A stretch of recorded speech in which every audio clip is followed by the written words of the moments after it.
తెలుగు వారి #1 choice Telugu matrimony. Pithapuram ఇష్యూకు end card పడింది. వర్మను జీరో చేశామనే వ్యాఖ్యలపై క్లారిటీ ఇచ్చారు ఏపీ మంత్రి నారాయణ. తన కామెంట్స్ ను కట్ పేస్ట్ బ్యాచ్ దుష్ప్రచారం చేస్తుందని మండిపడ్డారు. మరోవైపు అసత్య ప్రచారాలను పట్టించుకోబోనంటూ వివాదానికి ముగింపు పలికారు వర్మ.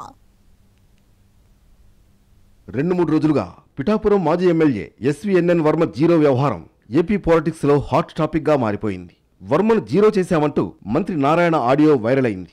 దానిపై వర్మ కూడా స్పందించారు. ఎవడో ఏదో అంటే తాను జీరో కాదన్నట్లుగా మాట్లాడారు. అయితే ఈ ఇద్దరు నేతల మధ్య వివాదానికి ఫుల్ స్టాప్ పడింది. విశాఖ పర్యటనలో మంత్రి నారాయణను మాజీ ఎమ్మెల్యే కలిశారు. ఈ ఇష్యూపై ఇద్దరి మధ్య చర్చ జరిగింది. ఆ తర్వాత వర్మను జీరో చేశామనే వ్యాఖ్యలపై క్లారిటీ ఇచ్చారు మంత్రి నారాయణ. టెలికాన్ఫరెన్స్ లో తాను మాట్లాడిన మాటలను కట్ పేస్ట్ చేసి సోషల్ మీడియాలో ప్రచారం చేశారని మండిపడ్డారు. కంటెంట్ మొత్తం బహిర్గతం చేసి ఉంటే వక్రీకరణలు ఎలా జరిగాయో అర్థమయ్యేదన్నారు. టెలికాన్ఫరెన్స్ లో తాను మాట్లాడిన మాటలను వక్రీకరించి తప్పుడు ప్రచారం చేశారని చెప్పారు. పిఠాపురంలో జనసేన టీడీపీ శ్రేణుల మధ్య ఉన్న విభేదాలను జీరో చేశామని చెప్పానన్నారు. పిఠాపురంలో కూడా ఉంటే చక్కగా మాట్లాడి డిస్కస్ చేసి అక్కడ కూడా చెప్పా, వర్మ గారు 2014లో 50,000 మెజారిటీతో కలిశారు. ఆయన చాలా అగ్రెసివ్ నాయకుడు, చాలా చక్కగా అవన్నీ తీసేశారు. అక్కడ ఏ ప్రాబ్లం లేకుండా జీరో ప్రాబ్లం ఈరోజు అని చెప్తే దాన్ని వక్రీకరించి రకరకాలుగా దాన్ని సోషల్ మీడియాలో పంపించారు.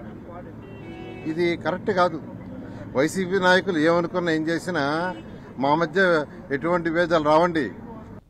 కూటమిలో ఎలాంటి విభేదాలు లేవన్నారు మాజీ ఎమ్మెల్యే వర్మ. నారాయణ వ్యాఖ్యలను వక్రీకరించి ప్రచారం చేస్తున్నారని చెప్పారు. నారాయణ వ్యాఖ్యలపై అభూత కల్పనలు ప్రచారం చేశారని, చేసే అసత్య ప్రచారాలను పట్టించుకోరని వర్మ స్పష్టం చేశారు. ఇప్పుడు నారాయణ గారు ఏమి మాట్లాడిన దాన్ని మాట్లాడడం ఇదని కాదు. కూటమి అనేసరికి జాయింట్ ఫ్యామిలీలో రకరకాల సమస్యలు ఉంటాయి. ఆ ఇబ్బందులన్నీ కూడా జీరో చేశామని నారాయణ గారు వాళ్ళ లీడర్స్ చెప్పారు. జీరో చేశాం, వర్మ కూడా అక్కడ పార్టీ చెప్పినట్టు వెళ్తున్నాడు కదా, మీరు ఉండాలి కదా అన్న ప్రశ్న నారాయణ గారిది. ఆ కంటెంట్ ని పక్క పెట్టి రకరకాలుగా తిప్పినప్పుడు తెలుగుదేశం పార్టీ కుటుంబం అన్నది కలిసి ఉంటాం. ఎన్ని తిప్పితే ఉంది, నేను తిప్పేస్తే నారాయణ గారిని ఏమన్నా నేనంటానా, చంద్రబాబు నాయుడు గారు మమ్మల్ని ఏమన్నా అంటారా? అంతా ఏమీ లేదు, ఇది అభూత కల్పన. పిఠాపురం అంటేనే రాజకీయంగా అందరి దృష్టి ఆ నియోజకవర్గంపై పడుతుంది. లేటెస్ట్ గా నారాయణ చేసిన కామెంట్స్ అంటూ చక్కర్లు కొట్టిన ఆడియో పొలిటికల్ గా మంట పెట్టింది. అయితే ఇద్దరు కూర్చుని మాట్లాడుకోవడంతో ఆ ఇద్దరు నేతల మధ్య వివాదానికి ఫుల్ స్టాప్ పడింది.